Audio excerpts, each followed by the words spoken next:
Operation లేకుండా మోకాళ్ళు మరియు నడుము నొప్పులకు అత్యాధునిక చికిత్స డాక్టర్ భావన హర్వాణి గారి ఆధ్వర్యంలో ఆర్ఎఫ్ఏ మరియు ప్లాస్మా పద్ధతిలో చిన్న ఇంజెక్షన్ తో పరిష్కారం. Hospitals road number 12 Banjara hills.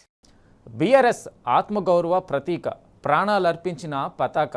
దశాబ్దాల పాటు అణచివేయబడిన ఆకాంక్షల మధ్య 2001లో జలదృశ్యంలా పురుడు పోసుకున్న గులాబీ జెండా పాతికేళ్ల ప్రస్థానంలో అనేక ఒడిదుడుకులను తట్టుకొని నిలబడింది.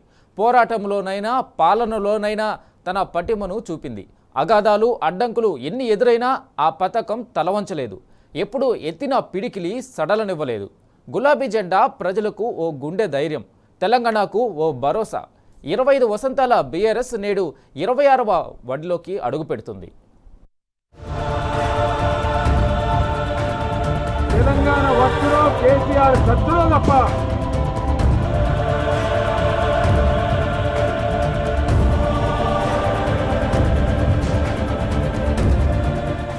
నేడే గులాబీ ఆవిర్భావ పండగ. తెలంగాణ ఆత్మ గౌరవ ప్రతీకగా 2001లో జలదృశ్యంలో బీఆర్ఎస్ పురుడు పోసుకుంది.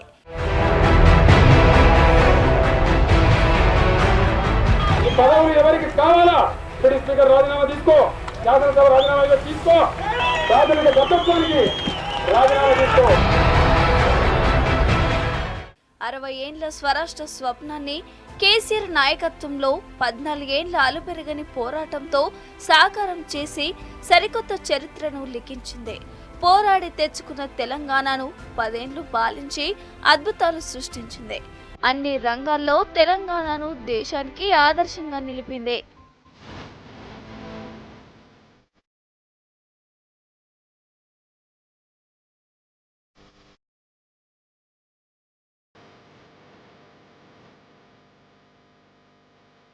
సమైక్య పాలనలో సింహగర్జన నుంచి రాష్ట్ర సాధన వరకు అలుపెరగని పోరాటం చేశారు బీఆర్ఎస్ అధినేత కేసీఆర్. నాడు పెంచిన కరెంటు బిల్లులకు వ్యతిరేకంగా పోరాడిన రైతులను అప్పటి చంద్రబాబు ప్రభుత్వం పొట్టన పెట్టుకుంది. ఈ సంఘటనతో కదిలిపోయిన కేసీఆర్ 2001లో ఏప్రిల్ 27న కరీంనగర్ సింహగర్జన సభ వేదికగా స్వరాష్ట్రం కోసం రంగం సిద్ధం చేశారు. ఆనాడే తెలంగాణ ఆత్మ గౌరవ ప్రతీకగా ప్రత్యేక రాష్ట్ర సాధన కోసం టీఆర్ఎస్ ను ప్రకటించారు. ఇక పార్టీ పుట్టిన మొలకగా ఉన్నప్పుడే అప్పటి పాలకులు వెక్కిరించిన కేసీఆర్ వెనుదిరిగి చూడలేదు.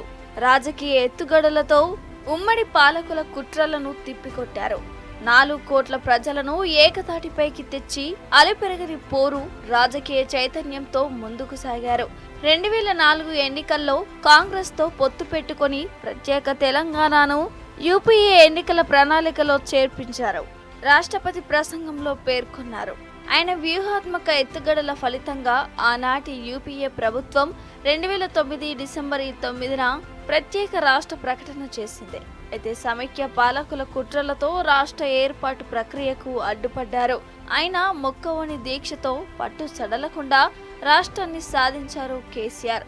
కొట్లాడి ప్రాణం పణంగా పెట్టి సాధించిన తెలంగాణను 10 ఏళ్లు పాలించి దేశానికి ఆదర్శంగా నిలిచేలా చేశారు కేసీఆర్.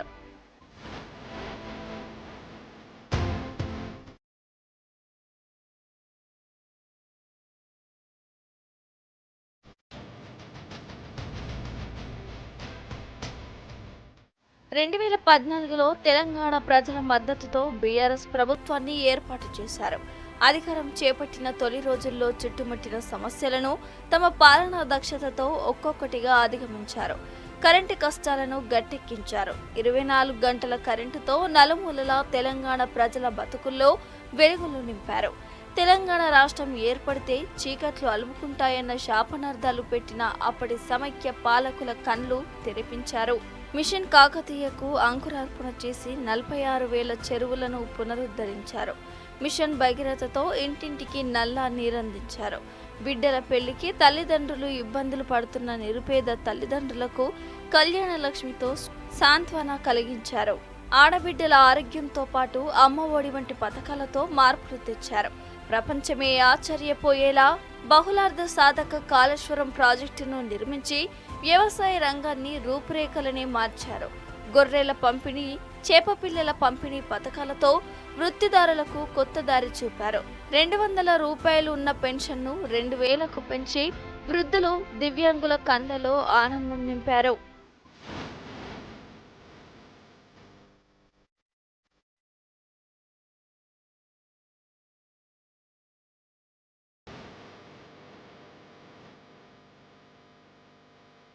బీఆర్ఎస్ పార్టీ 25 ఏండ్ల ప్రస్థానంలో ఎన్నో ఆటుపోట్లు, ఎత్తుపల్లాలకు ఎదురొడ్డి నిలిచింది. అధినేత కేసీఆర్ తనదైన రాజకీయ వ్యూహాలతో వాటిని పటాపంచలు చేస్తూ ముందుకు సాగారు. చంద్రబాబు, రాజశేఖర రెడ్డి లాంటి ఉద్దండులైన ముఖ్యమంత్రులను ఎదిరించి అప్రతిహతంగా ప్రత్యేక పోరాటాన్ని నడిపించారు. వైఎస్ రాజశేఖర రెడ్డి 10 మంది ఎమ్మెల్యేలను చేర్చుకుని పార్టీని మాయం చేసే కుట్రలకు తెరలేపారు. కానీ కేసీఆర్ ఎన్నడూ వెన్ను చూపలేదు. ప్రజాక్షేత్రంలోనే కుట్రలు, కుతంత్రాలను ఎండగట్టారు.